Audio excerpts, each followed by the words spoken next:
They say time heals all wounds, but what if the wound was never real to begin with? For 22 years, I believed my dad died in a car crash. That's what Mom told me. That's what everyone told me. And I mourned him. I missed him. I built a version of him in my mind. This loving man, tragically ripped from our lives far too soon. But nothing could have prepared me for the day I found out the truth. Because my father didn't die. He walked away. And worse, he started over. With someone else. I'm Jake, 25 years old, born and raised in a small town in Michigan. My mom, Ellen, raised me alone. She was strict, private, and constantly anxious. Growing up, we didn't talk much about my dad.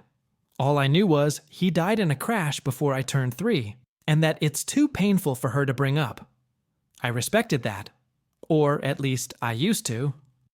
The cracks started to show after my grandma passed. Her death was sudden, heart failure, and left us with a house full of dusty boxes, old furniture, and long-forgotten storage. Mom refused to go through it. She said she couldn't handle more grief. So I did it myself. One box changed everything. Inside was an envelope labeled "For Jake, when he's ready." The handwriting wasn't Grandma's. It was older, sloppier. Inside, a photo of me as a toddler, sitting on a man's lap. A man I didn't recognize. The photo was dated, and the date didn't add up. It was taken 2 years after my dad was supposedly dead. I confronted my mom that night. She went pale, denied nothing, but also said nothing. Just sat there with trembling hands, eyes wet but unblinking. "You said he died," I said. "You made me believe he was dead." Her voice cracked. "Because to me, he was." Then she told me the truth. Or at least her version of it. My dad, Mark, left when I was 3. Just left. No warning. No goodbye. She woke up one morning and his side of the bed was empty. Closet half cleared. Wallet gone. Car missing. 3 days later, she got a call. From him. He said, "Don't try to find me. It's better this way. No other explanation. No answers. And no contact since." So she made up the story. Told friends, told family, and eventually told me that he had died. Because facing the truth was too humiliating. And she didn't want me growing up wondering why I wasn't enough for him to stay. "You deserved better than that kind of abandonment," she whispered. Maybe. But I also deserved the truth. I couldn't sleep that night. Couldn't stop looking at the photo. I became obsessed. I started digging. Old Facebook accounts, public records, obituaries. Nothing at first. Then I got lucky. A comment on a local community board in another state, Pennsylvania, mentioned a man named Mark Gallagher who matched my dad's age and general description. Someone replied to the comment saying, "Mark? Yeah, I know him. Coaches Little League with my brother." I followed the thread, traced usernames, found the brother's Facebook, scrolled through his friends, and there he was, Mark Gallagher. Alive. Not only alive, thriving. Wife, 2 kids, dog, suburban house. Living like he never had a past. I stared at his profile for hours. My father. My living, breathing father. With a family that wasn't mine. I haven't told my mom what I found. Not yet, but I'm planning something. Not revenge. Not drama. Just answers. Because I deserve to know why he left and why he never came back. The next morning, I booked a flight to Pennsylvania. I told my mom I was visiting an old college buddy. She didn't press me. Maybe she sensed something. Maybe she knew this day was coming. But she just nodded and quietly walked away. No goodbyes. Landed in Harrisburg, rented a car, and drove 40 minutes to the town where my dead father lived.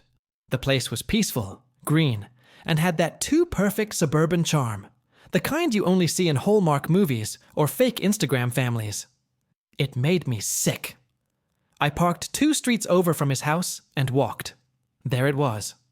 A beige 2-story, with a blue door and a swing set in the backyard, a white SUV in the driveway, and standing in the front yard, watering his lawn like nothing in the world was wrong, was him. Older now, grayer, but unmistakably the same man from the photo I found. My father, I froze. Every part of me screamed to run up, yell, demand answers, but I didn't. Instead, I stood there, half hidden behind a neighbor's hedge, watching him laugh with a little girl who called him Daddy. That word hit like a punch in the gut. Went back to my motel that night, feeling hollow. The next day, I tried again. Drove by his house in the late afternoon. Waited.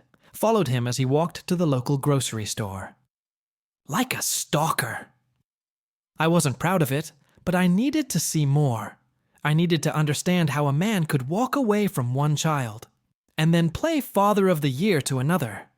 He was friendly with the cashier, smiled a lot, waved at neighbors. He looked like someone people trusted, and that's what made it worse. He didn't look haunted. He didn't seem burdened by the past. To everyone here, he was just Mark, the cool dad with the funny jokes and grill master apron. He was living a second life, a clean life, and I was the dirty little secret he left behind. On day 3, I made my move. I waited until the evening, when he was alone at a coffee shop.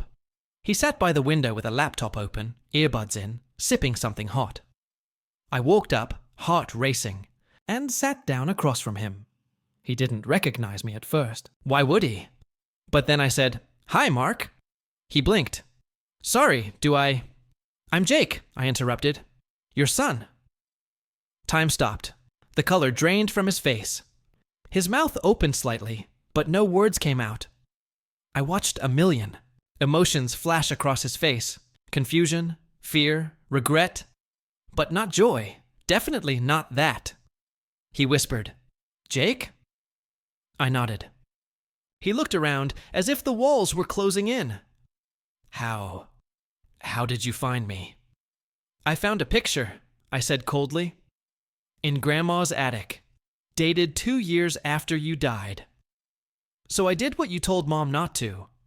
I found you." He rubbed his hands over his face.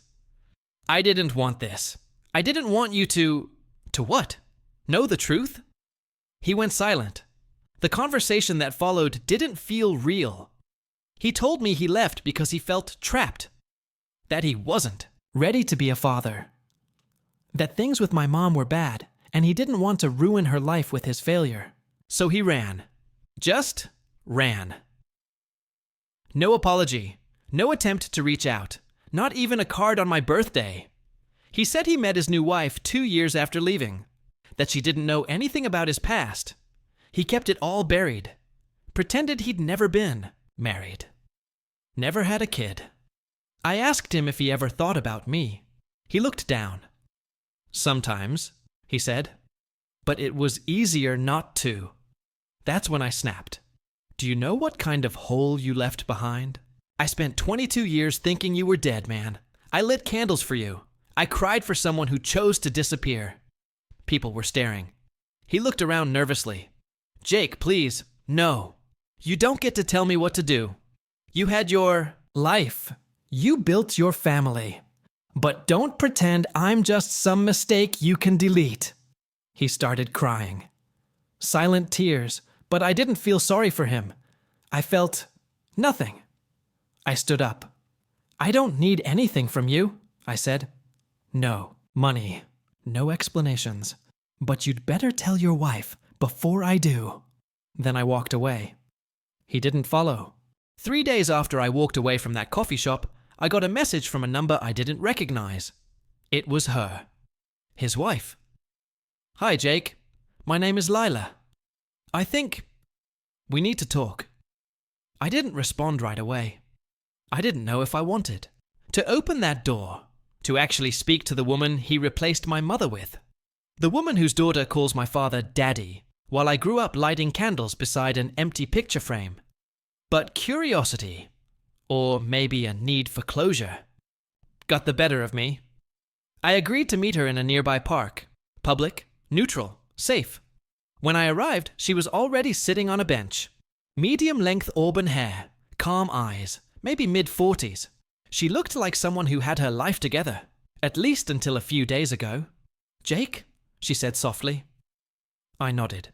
She gave a weak smile, the kind you give someone at a funeral. Which, I guess, made sense, because for her, something had just died, the life she thought she had. Lila told me that Mark came clean the night I confronted him. He didn't tell her everything, but enough. That he had a son, that he left his previous life behind, that he lied about being married before. She was devastated, angry, but mostly in shock. "He was always honest with me," she said. Or, I thought he was. She asked me questions about my childhood, about my mom, about what it was like growing up with the myth of a dead father. I answered truthfully, sometimes harshly. She cried, not for him, but for me. "I feel like I've been living in a lie too," she whispered. Then she handed me something, a photo. It was of her family, Mark, Lila, their 2 kids, on vacation, smiling on a beach. The same smile he used to wear in the photo I found in my grandma's attic.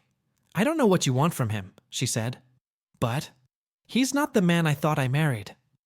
I didn't want anything, I told her. No revenge, no drama. But I couldn't. I wanted the truth, and I wasn't sure I'd gotten all of it yet. A week passed. I flew back home, back to Michigan, back to Mom. She asked about my trip. I told her everything. This time, it was her who said nothing. She just stared ahead, eyes blank, as if the past was washing over her all at once. "You know he's married now?" I said. "2 kids, she flinched. "And his wife didn't know about us, any of it." Still silent. "Why didn't you fight harder?" I asked finally. "Why didn't you at least tell him to be in my life?" She closed her eyes. "Because I was angry, and scared, and too proud." She looked at me with tears that had been waiting years to fall. "And because a part of me hoped, if I lied to you long enough, maybe I could believe it too." That broke me. All these years, we'd both been living in a fantasy. One where my father was a ghost, and my mother, the only hero left standing. But real life is messier than that. Real life doesn't give you clean endings. I thought that was it. But then the phone rang. It was Lila again. Her voice was shaky. "Jake, I think you should come back. There's something else." "What do you mean?" She paused. "He's gone. Mark left. Again. Disappeared 2 nights ago. No note. No warning. Just gone." My heart stopped. "Are you serious?" "Yes. And I think you need to see what he left behind." I flew back to Pennsylvania the next morning. My stomach twisted the entire flight. I had no idea what I was walking into. A broken family? A suicide? A third life he disappeared into? Lila met me at the airport. Her eyes were puffy, face pale. She looked like she hadn't slept in days. "He packed a bag," she said as we drove. "Took some cash, left his phone behind. Didn't say a word to the kids." We pulled into the driveway. Same house, but it felt different now. Colder, like whatever warmth had once existed, there had been sucked out overnight. "He left this for you," she said, handing me a plain white envelope. My name, Jake, was scrawled on the front in his handwriting. I held it for a moment. Just stared at it, like it might burn my hands. Then I opened it. Inside was a single sheet of paper, handwritten, no greeting, no dear son, just truth. "You were never supposed to find me. I ran from my first life because I thought I was doing the right thing. I thought disappearing was mercy, that I'd ruin your life less if I wasn't in it at all. But I was a coward. I lied to Lila because I couldn't stomach the shame. I tried to bury who I was so deep that even I couldn't find it again. But you did. And I deserve every bit of the anger you feel.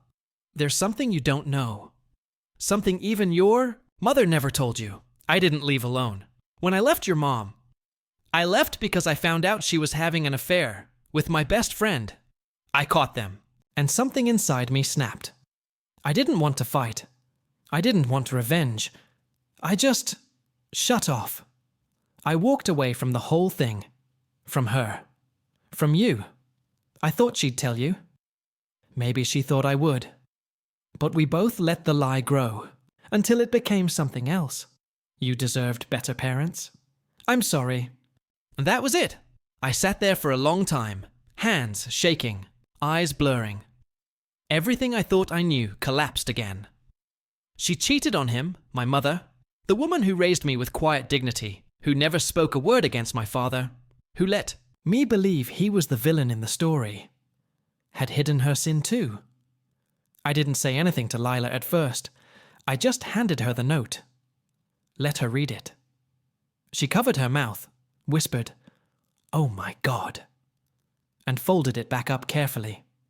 Like it was something sacred. Do you believe him? She asked. I didn't answer. I didn't know. I flew home the next day. Mom was in the kitchen, making tea. I walked in quietly, sat down, and laid the letter in front of her. She didn't touch it. Just stared at the envelope like it was radioactive. Did you have an affair? I asked softly. Silence. Then, yes. My heart stopped. She finally looked up. It was one time, one mistake. He found out, and he left.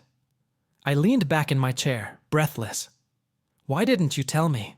Because I thought if you believed he was dead, you'd never blame yourself, and you'd never look for him. Her eyes filled with tears. And maybe I'd never have to see this look on your face. I didn't scream. I didn't cry. I didn't storm out. I just sat there, quietly grieving the story I'd grown up with. Both my parents lied. Both built their lives on shame and silence. And in the middle of it all was me. The kid who mourned a ghost while living with a half-truth. Weeks passed. I never heard from Mark again.